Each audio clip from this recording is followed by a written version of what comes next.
Ashley from Sweet Dreams Bake Shop, and today we're going to be making 4-ingredient truffles. We're also going to be making a fancier version as well. So let's get into the video.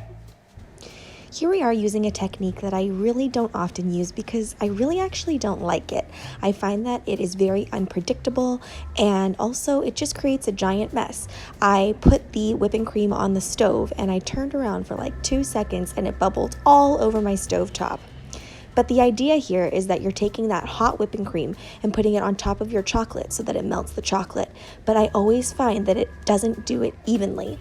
So rather than doing it the way that I'm doing it right now, which I really don't like, I would suggest that you put the chocolate chips on the stove on a double boiler and melt that first, and then put in warmed whipping cream into that chocolate. It'll melt very evenly. I eventually got this evenly melted as I actually popped it into the oven for a few short minutes, and then I whipped butter into it. I'm sure the ganache gods are very mad at me. Make sure that you used room temperature butter or else the butter will never melt properly and combine well into your ganache. Leave your ganache on the table for about 15 minutes until it cools down a bit. I put my ganache in a shallow pan so that it would cool down more quickly. Here I'm putting on plastic wrap and I'm making sure that the plastic wrap is touching the ganache so you avoid developing a film on top of your chocolate ganache. While that sets up in the fridge for a few hours, I'm going to start working on the fancier truffles. So what I'm doing here is I'm putting a couple drops of Airbrush color into these pods. This is a technique I've never tried before, so it was a little bit of a guessing game about what I was doing. So I saw this technique on like some sort of compilation video where you take your airbrush and you don't actually fill it with color, but instead you use the air that comes from it to disperse the color that's already in there. Then I did end up putting a little bit of the airbrush color into my airbrush machine and airbrushing it. See, you come out with a completely different quality. Now the airbrush color I used was not fat dispersible, so when I put the chocolate in here, it actually kind of fizzles up a little bit. It also hardens the chocolate because, as we know, water and chocolate don't mix, so it does cause your chocolate to seize up. Now because we're using these sphere molds, you don't need to worry about that because it will stay smooth on that side.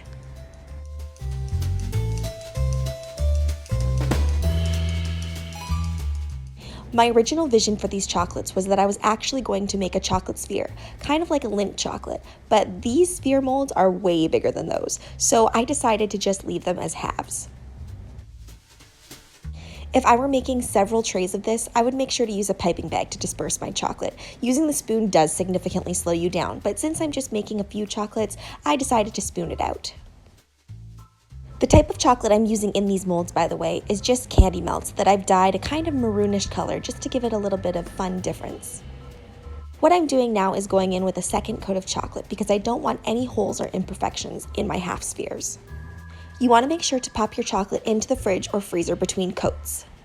While those are setting up in the fridge, I'm going to crumble some pretzel pieces. I'm going to use these for our truffles as well as those special half sphere truffles. It is now nightfall, as you can tell from my absolutely horrible lighting. The ganache is set up, and I'm placing some of the ganache into those half spheres, and some of the other ones are receiving the salted caramel sauce and pretzel treatment. Ganache and caramel sauce are really cold out of the fridge. It's really easy to pat them down and they won't stick to your fingers. Take some of the melted candy melts and put them onto the top of your spheres. You want to kind of bang your pan down as you place them in so that it kind of evens out the chocolate. Again, using a piping bag to disperse the chocolate would exponentially reduce the amount of time that I use to do this. But here I am trying to conserve my piping bags. I'm going to use a little bit of fleur de sel to sprinkle on top of my salted caramel pretzel ones. These are going to be fantastically salty.